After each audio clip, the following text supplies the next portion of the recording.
Autrefois vivait, dans un pays lointain, tomba malade et mourut.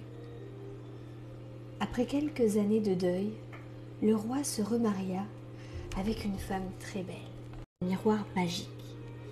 Chaque jour, en contemplant son image, elle interrogeait le miroir.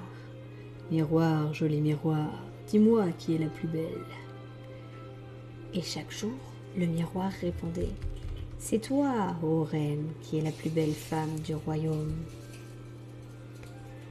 Blanche-Neige ne se souciait pas de la jalousie de sa belle-mère. Elle faisait son travail avec le sourire, tout en rêvant au prince charmant qu'elle épouserait un jour. Ce matin-là, elle chante, accompagnée par le gazouillis des oiseaux. « Je vais vous confier un secret, mais il faut jurer de ne pas le répéter. Faites un vœu au-dessus du puits. Si l'écho vous répond, votre vœu sera exaucé. » Un jour, mon prince viendra comme la nuit, et sa peau est blanche comme la neige. C'est Blanche-Neige qui est la plus belle. La reine, très en colère et dévorée de jalousie, le lendemain, dès l'aube, le garde-chasse conduit Blanche-Neige dans la forêt. Celle-ci est si contente de cette promenade qu'il la dispense de ses corvées quotidiennes qu'elle a envie d'offrir à sa belle-mère un bouquet de roses ou un bouquet de fleurs, peu importe. À ce moment, le chasseur comprend qu'il n'aura jamais le cœur de la tuer et préfère lui dire la vérité. « Blanche-Neige, la méchante reine m'a ordonné de vous tuer, mais je ne peux vous faire le moindre mal. Je lui rapporterai le cœur d'une biche à la place du vôtre. Vite, courez, courez le plus loin possible, cachez-vous, disparaissez et ne revenez jamais. » Terrorisée, la pauvre Blanche-Neige se met à courir et s'enfonce profondément dans la forêt avant de s'écrouler dans une clairière en sanglotant. À la nuit tombée, le garde-chasse revient au château et présente à la reine le coffret qui contient le cœur de biche. « Je suis à nouveau la plus belle », pense la reine avec un grand sourire, persuadée que le cœur est celui de Blanche-Neige. Les premiers rayons du soleil réveillent Blanche-Neige qui ne peut s'empêcher de rire. Oiseaux, lapins, écureuils, biches et faons la couvrent des yeux. Partagée entre la crainte et la curiosité, Blanche-Neige demande à un oiseau « Que fait-on quand les choses vont mal ?» L'oiseau relève son bec et répond « Avant tout, il faut chanter. » « Où puis-je aller ? Où puis-je me cacher ?» soupire Blanche-Neige. Ses nouveaux amis envisagent la situation avec sympathie et gravité. Ils veulent vraiment l'aider et trouver une solution. Soudain, ils ont une idée. Ils la conduisent jusqu'à la chaumière des 7 nains. « Oh, une vraie maison de poupée !» s'exclame Blanche-Neige avec ravissement. Elle pousse la porte et entre. Il n'y a personne à l'intérieur. « Oh mon Dieu, quel désordre! Mais tout est si petit! Ce sont sûrement des enfants qui vivent ici. Je vais donner un coup de balai et peut-être accepteront-ils de me garder quelque temps. » Elle se met aussitôt à l'ouvrage avec l'aide de ses petits amis. Quand elle a terminé de nettoyer le rez-de-chaussée, Blanche-Neige monte à l'étage et découvre une chambre à coucher où sont alignés 7 petits lits. Un nom est inscrit au pied de chacun d'eux. Ces enfants ont des noms vraiment amusants, pense-t-elle en les déchiffrant. Joyeux, timide, grincheux, simplet, atchoum, prof et dormeur. Dormeur, c'est un nom que je pourrais porter en ce moment, murmure-t-elle en s'allongeant sur 3 lits à la fois, avant de sombrer immédiatement dans un profond sommeil. Mais ce ne sont pas des enfants qui vivent dans la chaumière. Celle-ci appartient à 7 petits hommes qui travaillent dans une mine, à la recherche d'or et de diamants. La nuit va tomber. Il est temps pour eux de rentrer à la maison. Ha-hi, ha-ho, on rentre du boulot. C'est au rythme de ce refrain qu'ils regagnent tous les soirs leur demeure. Prof ouvre la marche avec sa lanterne, suivi de Grincheux, Joyeux, Dormeur, Atchoum et Timide. Simplet ferme la marche, armé lui aussi d'une lanterne.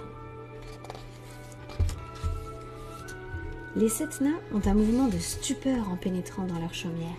« Regardez, quelqu'un est entré ici. »« Qui a nettoyé le plancher ? » ?»« Qui a fait la vaisselle ? » ?»« Qui a lavé ma chemise ? » ?»« Qui a rangé mon bol ? » ?»« Allons jeter un coup d'œil à l'étage, » suggère Prof. « Mais c'est une fille !»« Et même une jolie fille, » ajoute Timide.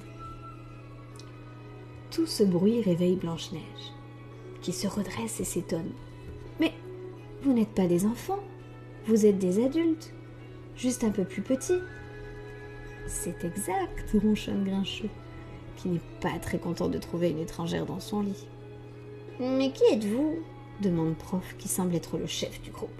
« Je suis Blanche-Neige. » Et la jeune fille fait au nain le récit de sa triste histoire. « Vous pouvez rester ici, nous vous cacherons, » déclare Prof quand elle a terminé. Nous serons tous heureux de vous garder ici, même Grincheux. Pendant ce temps, au château, la reine interroge une fois de plus son miroir. « Miroir, miroir, joli miroir, dis-moi qui est la plus belle. » Et le miroir répond. Au-delà des 7 collines aux diamants, au-delà des 7 sources, dans la chaumière des 7 nains, habite Blanche-Neige, la plus belle de toutes. La reine entre dans une colère si violente qu'elle brise le coffret contenant le cœur de la biche. « Le garde-chasse m'a trompée. C'est donc à moi maintenant de supprimer Blanche-Neige. »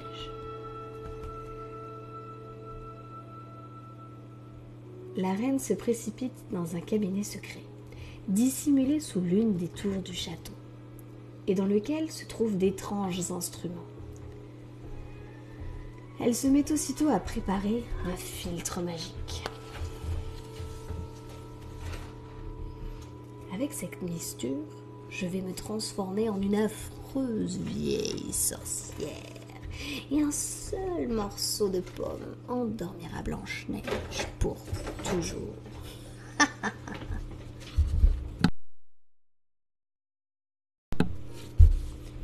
Ce même soir, Blanche-Neige cuisine le meilleur repas que les nains ont jamais mangé.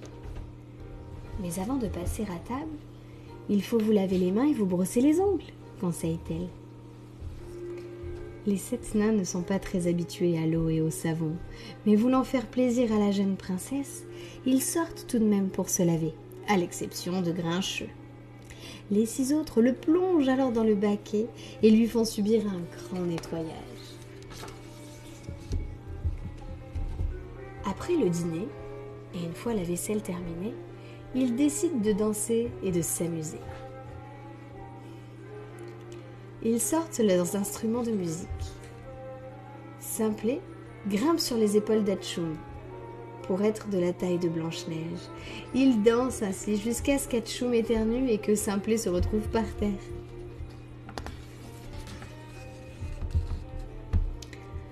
Le lendemain matin, avant de partir au travail, les 7 nains se mettent en rang pour saluer Blanche-Neige, chacun à son tour. « Sois prudente et ne parle à personne », recommande Prof en partant.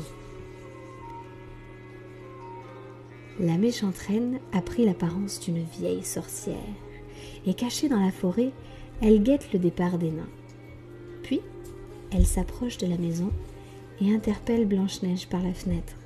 « Bonjour, jolie demoiselle. Voulez-vous goûter l'une de mes belles pommes rouges ?»« Je ne devrais pas, » se dit Blanche-Neige. « J'ai promis de ne parler à aucun étranger. Mais les pommes de cette brave vieille semblent si bonnes. »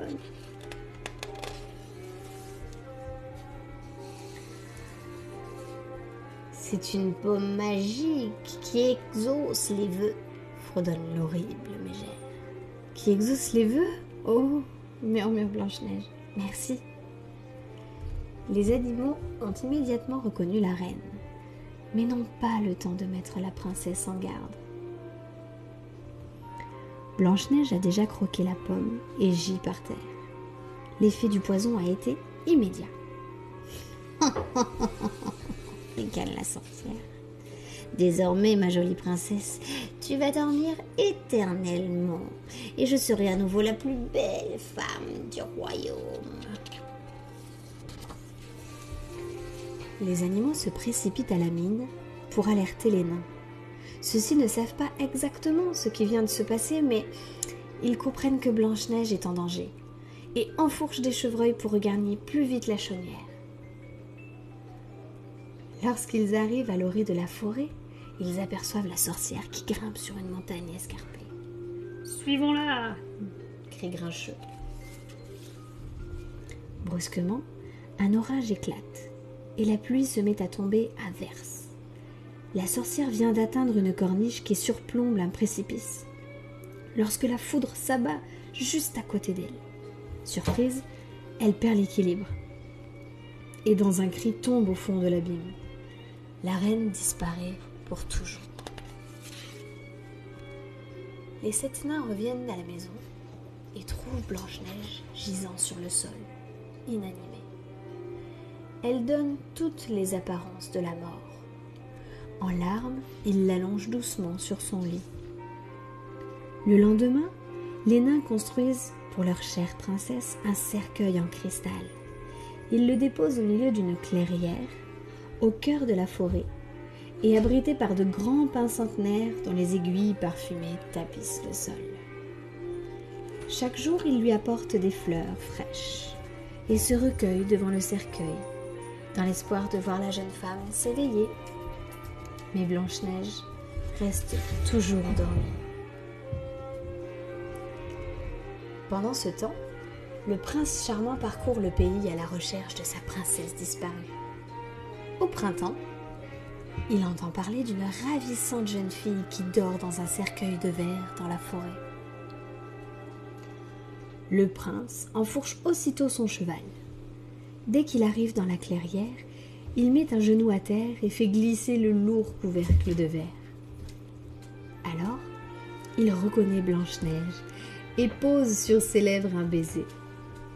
Blanche-Neige ouvre les yeux et sourit.